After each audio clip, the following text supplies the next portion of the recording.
What's up, guys? Welcome back to the channel. This video I am actually super excited about because I'm gonna share an update on my Pico tank. Before we get to that, just a quick update on the rest of the fish room. The Red Sea reefer tank is doing pretty well. I've been trying to do more water changes here, which seems to be helping a lot of the problems I've been having. But I'll make a separate video about that later.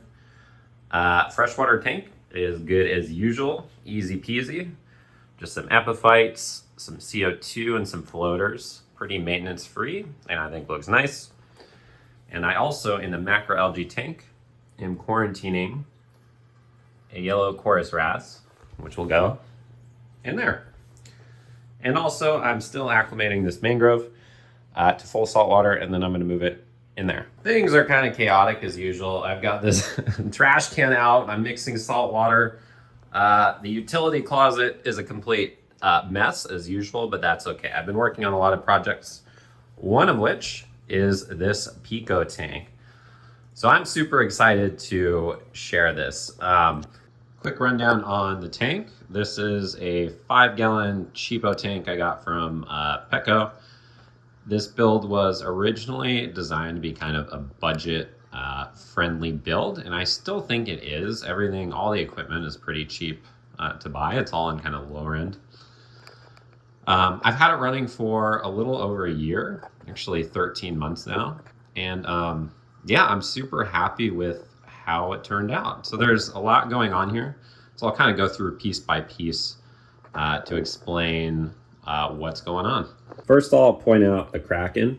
I'm not normally a superstitious person, but I moved this little Kraken thing over here, like, I don't know, a month ago, and the tank has been doing better. I know it sounds crazy, but I do not like to mess with the reef when it's stable. So underneath the Kraken, we have the doser box, which holds a J-Cod 2-channel doser, a couple of dosing reservoirs, and also my Inkbird controller. So I built this from like this wooden box I found on Amazon.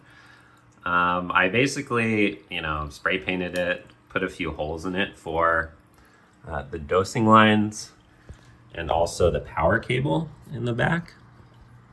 Let's see if we can get a shot of that. Yeah, back here. It's not plugged in right now.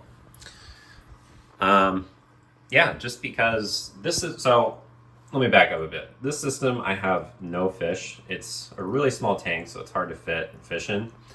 So what I'm planning on doing is dosing a little bit of nitrate and phosphate in one of these channels. I just haven't set it up yet. Yeah, Inkbird, super self-explanatory. I just plug my heater into it, set it at 79 degrees, and it shows me the temperature. I also have a very appropriately sized ATO. I think this holds 5 liters. I don't actually know what that is in gallons, maybe like a gallon and a half. I just hate topping off tanks, and so the less I can do it, the better.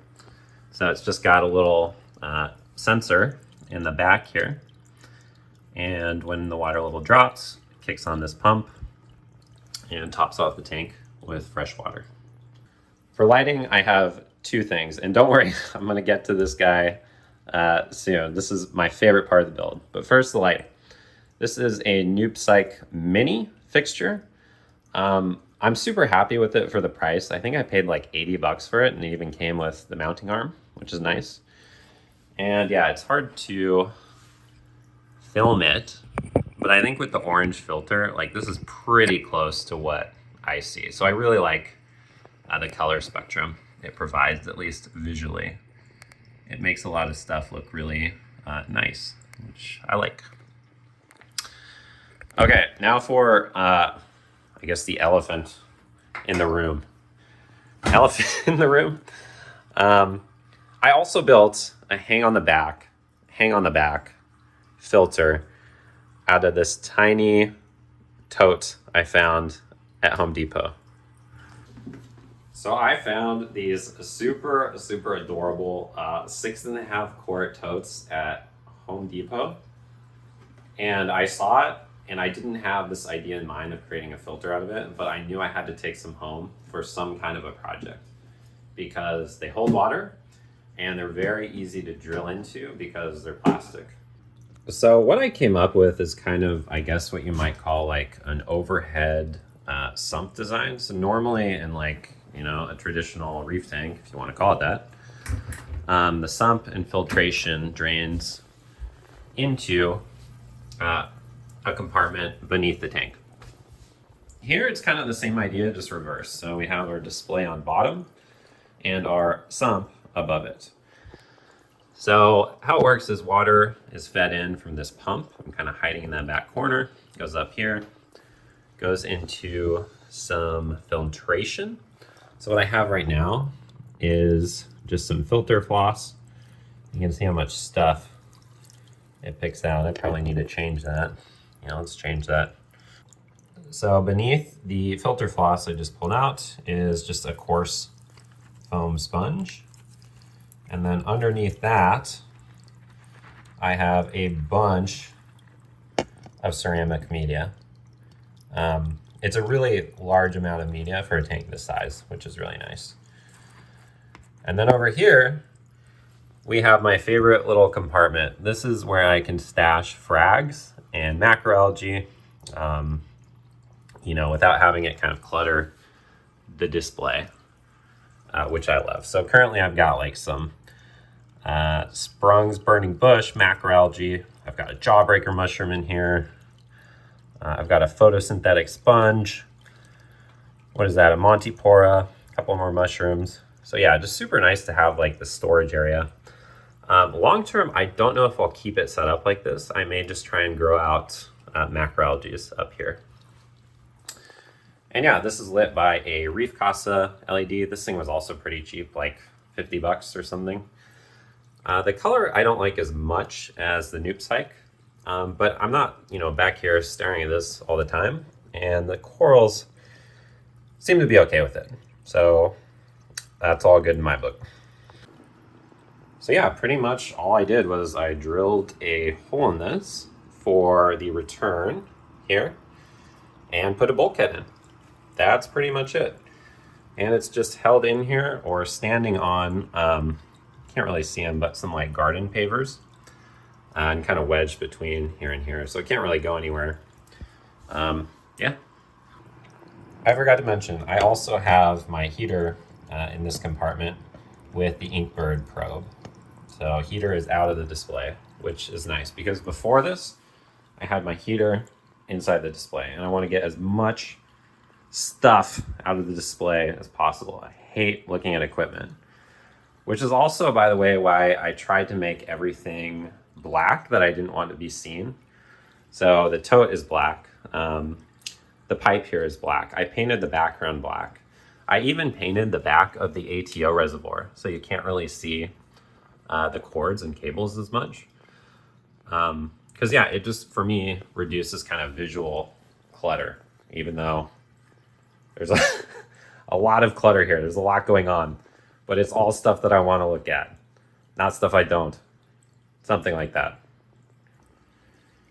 So this alone, this kind of waterfall, provides actually a good amount of flow. The one thing I don't like, maybe I should put the orange filter back on, is these kind of small bubbles it creates in the display. I mean, it's not too bad, but I'd prefer if they were not there. So I think what I'm gonna do is try to get like a 45-degree PVC connection to kind of more gracefully put the water back in without so much, disturbance.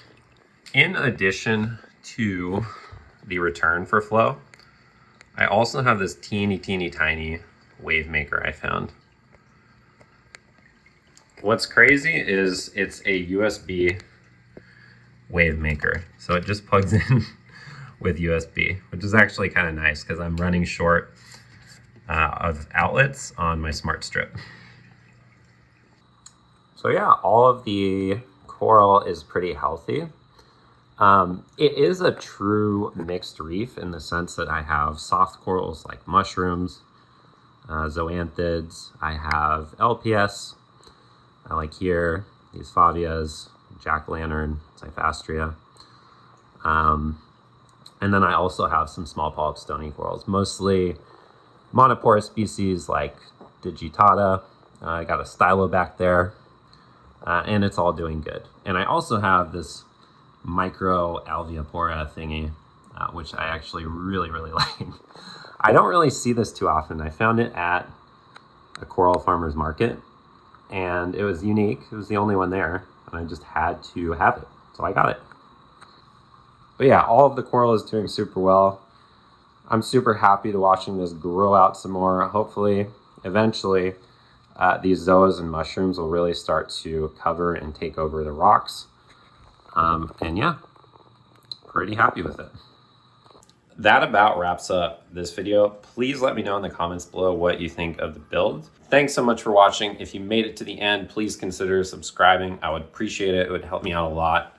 And yeah, you can follow along and see all of my aquarium journeys as they progress. All right, see ya.